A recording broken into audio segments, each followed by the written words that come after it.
they have to answer to shareholders. Where if it's owned by the city, the board will answer to the ratepayers.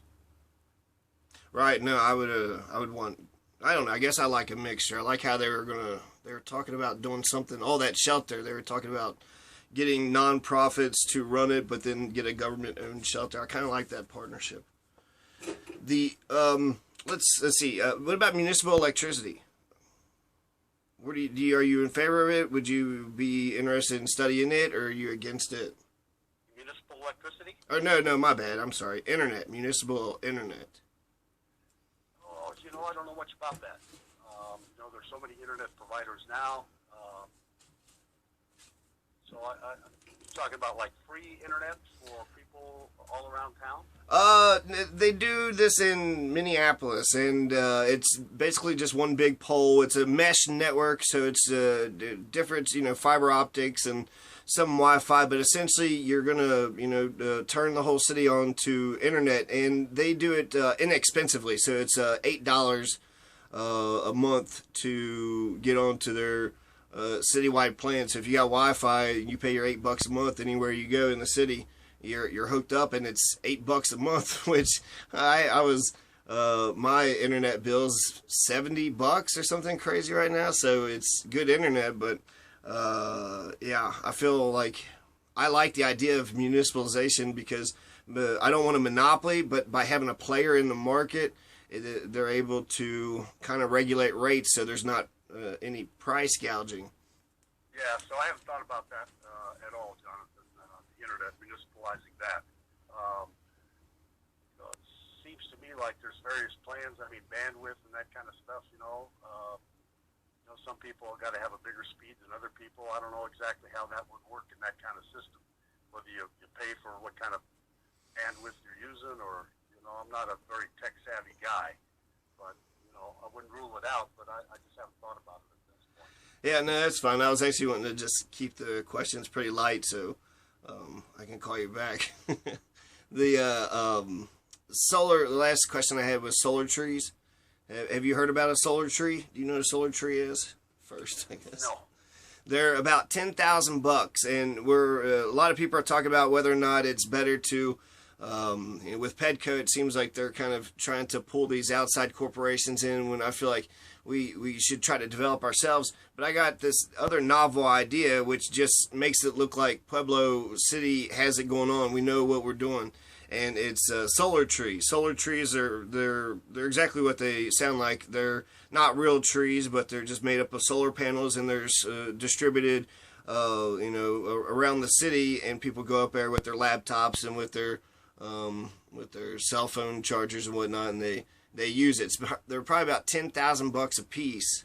And I guess my angle is Bezos or Elon Musk. I don't think we have the $1 billion to give to them to create an incentive, just because we give them more money. But I think we can, be a cool city. And so they could come here and say, oh my God, kind of, they got this thing going on. So I don't know. I saw solar trees and I thought they were pretty cool. And I was like, man, I think Pueblo City could use a couple of those. And so how do they work? Like when the sun's not shining, is there batteries associated with them so that they store energy so that people can plug in anytime rather than just when the sun's shining? Or yeah, absolutely.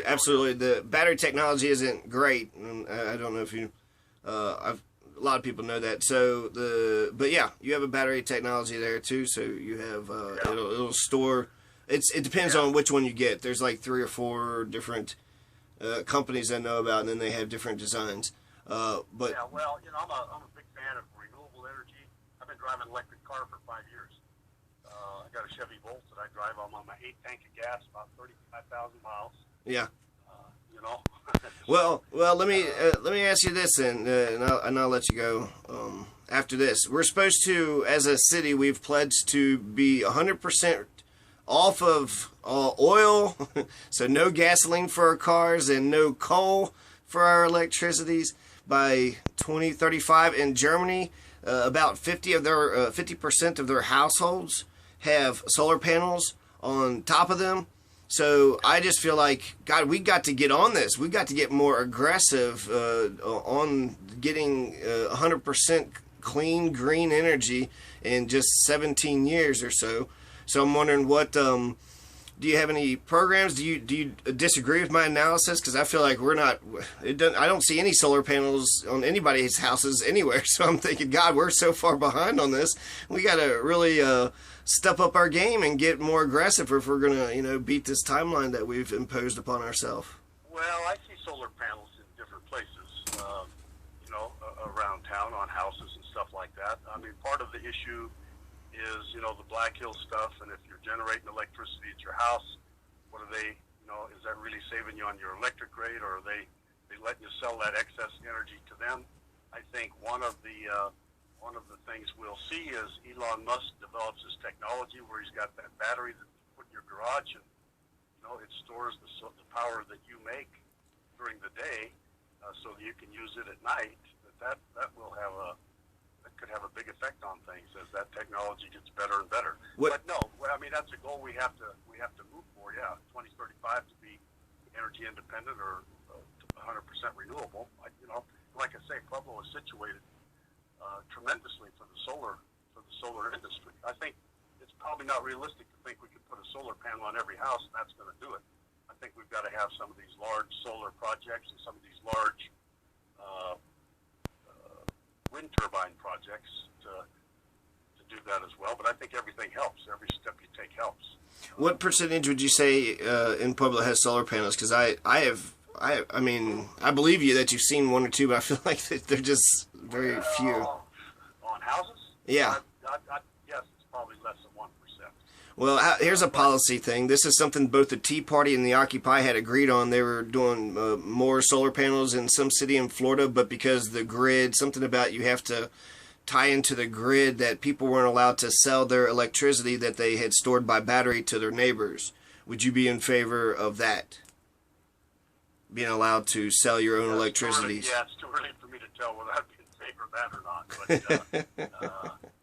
But I think that's one of the problems in individual houses having that solar stuff is do you get a credit? Can you sell it? Well, it used to be they'd give you really good rates if you did that, and then they start adjusting the rates, to make it less and less attractive for somebody to make that kind of large investment at their personal residence. It's almost like charging people for collecting rainwater. I feel like we've lost our way of no, you must buy our water, you must buy our electricity, you must get on our grid. I mean, why?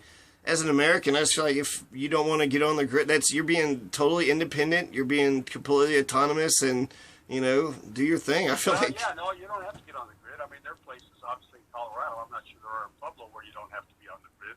Whether the city of Pueblo would let you build a house that wasn't on the grid, I don't know the answer to that. I'm not aware of any houses like that here. But, I mean... I'm envisioning a world where we're producing... I'm envisioning where we're producing new houses with solar panels on top of them already. So I feel like we should just skip the, instead of doing it one way. You've seen those companies. They're producing shingles. They just look like shingles. Yeah. They generate electricity, and, I think that's one of Elon Musk's things that, that generates electricity for your house. And, as I say, as the battery storage technology gets better, you just put a battery in your garage, and I guess it remains to be seen whether that would... run a house on a regular basis for 2 or 3 days, if the sun wasn't shining. But and that's, I think, part of the problem is, are you going to be totally off the grid, or do you have to have that backup energy supply just in case? And obviously, if you have to have that, that's expensive to maintain if you're not using it all the time. So there's a lot of work that needs to be done, and a lot of thinking that needs to be done to move through it. But I think that's a laudable goal to be 100% renewable by 2035 for the city. Yeah, heck yeah. Have you been enjoying this campaign so far? Have I been what? Enjoying the campaign? This all should be fun. I mean, I know. Talking to lots of people, lots of small groups. We've been having some sort of block parties where people just invite some of their friends and neighbors over, and we chat with them. I've been out talking to union groups and those kind of people about what my vision for Pueblo is and why I think this full-time elected leader is a good way to move Pueblo forward. I know it's just that everybody, you want to be taken serious, but make sure you have a little bit of fun while you're out there. Oh yeah, no, if it's not fun, it's not worth it. If it's not it's not worth it, John. I think you're enjoying yourself. So, Huh? I think you're enjoying yourself. I think you. Oh, yeah. I see a little glint in your eye when you're doing this. So, I think, man, you're in your prime. So I don't. Good luck to you, and I appreciate you Okay. answering my questions. I'll probably give you a call back later. Bye-bye. Bye.